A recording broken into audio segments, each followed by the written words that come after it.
What's good, y'all? So, I'm back with another video. In my previous video, I ranked the heroes of Olympus. In this video, I'm going to go ahead and full screen here. I'm going to be ranking the gods of Olympus. Moving right along. This one might be controversial as well. But for my sixth pick, I'm going to pick Artemis. Now, my clan has told me about Artemis, and I was really like sleep on Artemis in the beginning because her base stats are just so low. But it really like makes a difference when you get to her powers. Like, she's got the Hawk Storm, which is really good. She's got the long shot, which I don't have yet, and you know, it's basically like a sniper shot that you can try to kill a building with right away. At least in the beginning. When you get leveled up, the buildings get way more health. And then you got the spread shot, which this is just like a lawnmower when it comes to just shredding troops. It just shreds troops. It's so good at like crowd control. And that's where I was sleep on her. I'm like, oh my goodness, that's where she shines at. It's that first power and that third power. She can keep the troop count low for you tremendously. But not only that, she has Archer Tents as an alliance power. Now, if you get a bunch of people popping Archer Tents and popping melee tents, Athena Tents, then that's like a best case scenario right there. Because then you got archers and melee, and here you go. This is the alliance power to get the tents. As you can see, I don't have it yet, which you know, I'm working on it because I was sleep on her. I admit, I was sleep on her. Her temples, buildings, all that.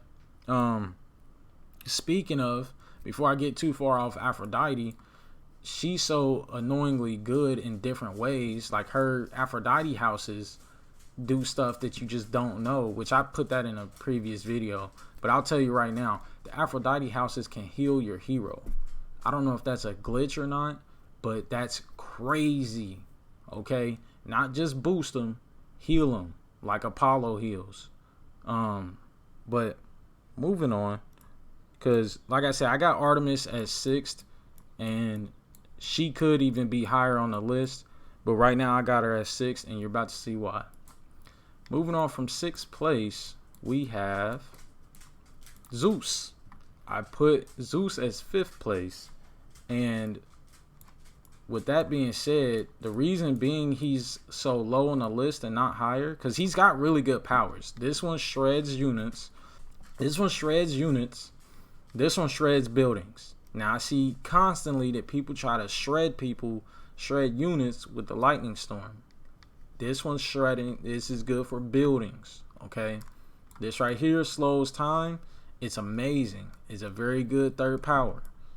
This alliance power, Zap, very good. Like, everything you can get from Zeus is quite top tier.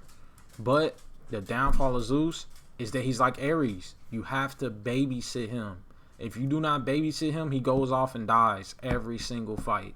Just like Ares. Just do. Hey, Ares, you want to go die? Oh, Zeus, yeah, fine. Do. And then they go way over here and get slaughtered. I can show you in replays. They both do it every single fight that I have. So that's why he's actually 5th on the list. Because, I mean, he's a solid god all around. And he's even got, you know, some pretty nice outfits here. You can make him Santa and whatnot. But once you get higher up in the ranks, you don't need guys that you have to babysit. I'm telling you. You need a god that you can leave for a couple seconds, because you got to go babysit Ares. You know? You got to go babysit Zeus. So that's why he's 5th on the list. Moving on, though. We got 4th on the list, being the man himself, Hades. And we're just going to start right here, okay? Because I've been wanting to do this for a while, actually. I've been wanting to talk about Hades so I could just get this off my chest. But we'll start here. Hades, boom. This is the outfit that I want. I'm going to get this outfit eventually. Got to get my grapes up, you feel me? Dracula, that's cool. I don't really like this one at all. But this one right here, the Grim Reaper, yeah, it's fitting. Now, can't really show you his base stats. but I can talk about his powers here. All right, and the first thing I want to do is talk about Hades' first power, okay? Hades has so many just like secret powers within his power, okay? This is why he's ranked so high. Not only that, he's ranged. So he doesn't run in and get himself killed. He stays right at the correct distance every single fight to do damage and not take as much damage. I'm telling you, he's a solid god. His normal attack, when it kills a troop, it turns that troop into a skeleton. That's secret power number 1. Okay. This power right here, reanimate, is the first power. It has so many secret powers, okay? If you use this at any given time with any Hades, it will kill all skeletons in the area, or at least a huge amount of skeletons, depending on how powerful you have your reanimate built up. Okay, that's the first thing it does. All right. On top of that, it will reanimate the dead or summon new dead. If there's a bunch of skeletons by you, then it'll just kill the skeletons. But if there's not that many skeletons around you, then it will summon new dead to fight for you, new skeletons, or it will take the skeletons that are just recently died and bring them back to life. It's such a good power. Like, and I think that's it for the reanimate. But moving on, rot is a power that, believe it or not, is just not good by itself. They had to give Hades a downfall. Like, that's how I'm looking at it. They had to give Hades a downfall. So they said, let's give him rot. Okay, but rot isn't that bad at all. It actually is just like the first power and has more than one ability. So normally what it does, it destroys, or not, it doesn't destroy, it attacks one building and does damage to that one building initially.